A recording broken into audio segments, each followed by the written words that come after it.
Hey guys, my name is Bugaj, and right now I'm filling up what we call an Olla bottle. The concept of this bottle is about 4,000 years old. People have been using terracotta clay as an irrigation source for their gardens for thousands and thousands of years. And as I fill this Olla bottle up, you'll start to slowly see some black spots. Let's see if we can find some. There's one down here. Now this clay is going to start to soak up the water, and it soaks up the water through these micropores. And this is pretty cool because the clay eventually gets saturated, but then it does a really good job of hanging on to that water until there's a strong enough pull to extract the filled bottle, the water inside the filled bottle, to extract it outside of itself. So some of these forces that pull water out of this bottle, which we call an Olla, O-L-L-A, are soil tension. They call it the matrix potential, as well as plant roots, thirsty plant roots. So this creates a kind of unique irrigation source, and it's got a glazed top because that helps prevent evaporation from the bottle when on the exposed surface. Now, I do want to say that this technology was not invented by us. It's been used by native cultures originating from South America, Mexico, the Middle East, and the steppe regions of Asia for thousands of years. Now, these more modernized versions of the Olla have been developed by one of our partners, Cutting Edge Ceramics, and they've also developed some other styles.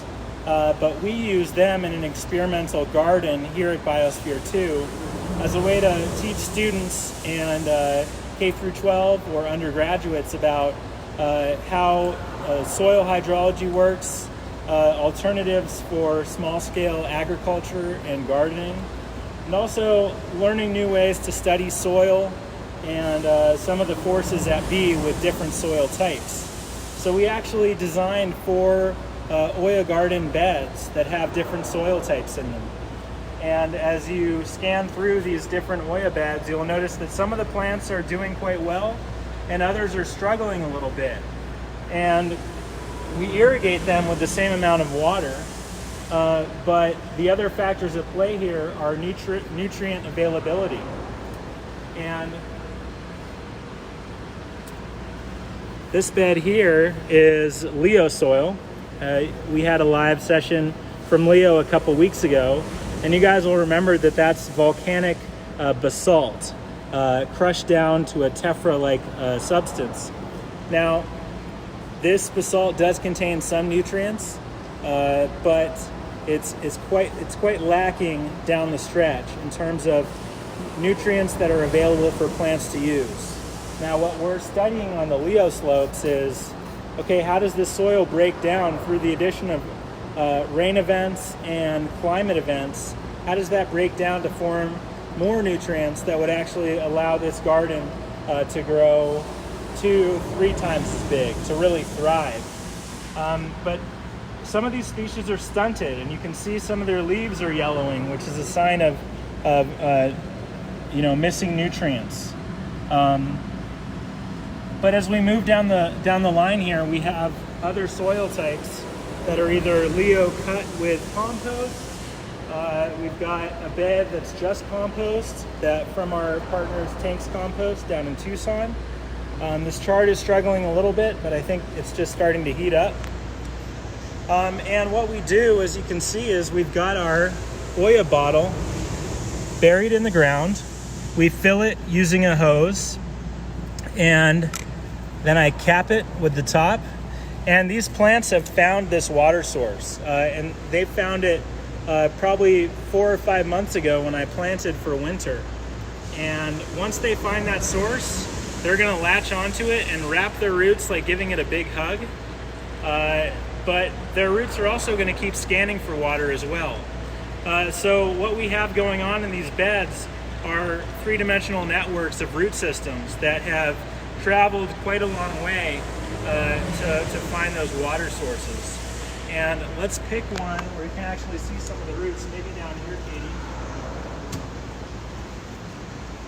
We created these plexiglass visualizations to show visitors what it looks like on the subsurface. You can see roots, and because it is plexiglass and there's available sunlight, you see a little bit of growth here on the wall as well. This is a little bryophyte algae, but you can see these roots finding the Olla and then even scanning farther outward for water sources.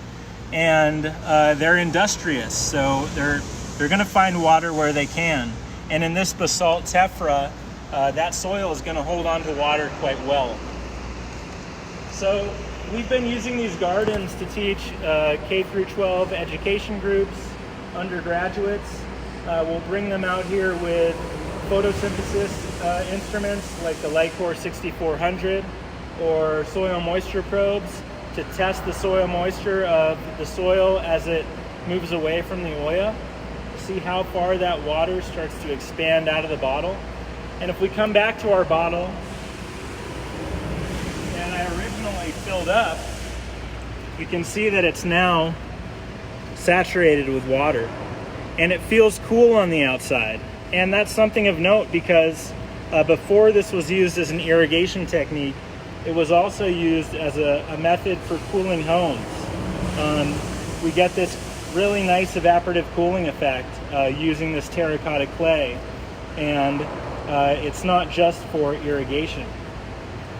So we've planted tomatoes, peppers, herbs like rosemary and mint, and some of our chard has done really well. Radishes have done very well. So there isn't much that you can't grow using Ollas, but there is a limit of scale, right? We can't irrigate a 20-acre farm with Olla bottles. The largest scale that I've seen this method implemented on was about a quarter-acre farm, and they were actually using terracotta pipes, like long pipe systems underground. But as you can imagine, if you have a leak in that system, you'd have a hard time finding where that leak is. So these small-scale systems with Olla bottles are just perfect for your backyard and small-scale agriculture. Hey Aaron, we've got a question from Jen. She missed how does she get one of these bottles, or maybe you can tell her about how to make one herself. Yeah, absolutely. So like I said earlier, we partner with a group called Cutting Edge Ceramics in Tucson, and you can go to their website, cuttingedgeceramics.com, to order Ollas. You can also, when we're open as a facility, buy some of our Olla bottles in the gift shop. But there is another method for creating these Ollas in your own kind of DIY. And why don't you follow me over here?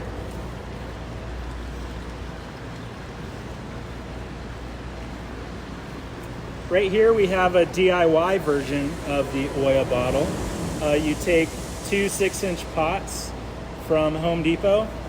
I used a piece of tile and some Dural 2-part epoxy to shut the bottom hole. And then I used Gorilla Glue to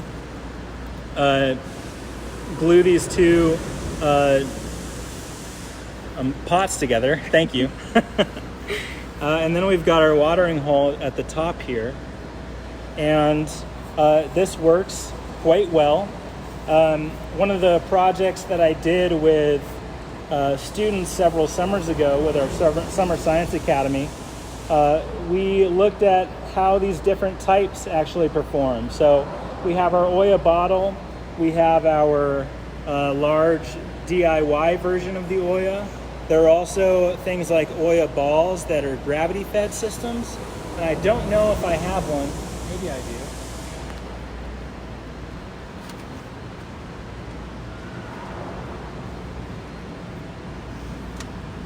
Yeah, this is a little cutaway of an Olla ball. And what people do with the Olla balls, this is a design by Cutting Edge Ceramics. They daisy chain about anywhere from 5 to 10 to 20 of these balls together in their garden, and a single plant will wrap their roots around one of these balls and kind of call it home. So we have several different types of Oyas, and what we're working on at the Biosphere with our student groups is to actually generate some data to say, how do these different types of Oyas perform over time? So as we continue to collect that information, we'll be sharing it with the public as we move forward. Any other questions, Katie? It doesn't look like it. So yeah, we'd like to thank Cutting Edge Ceramics. They actually donated some of these Oyas toward our education program, which was very generous of them. And tune in for more from our Oya garden as we start to move towards a summer planting. Ask any questions you have, and I'll do my best to answer them in the link below. And hope you guys have a great day.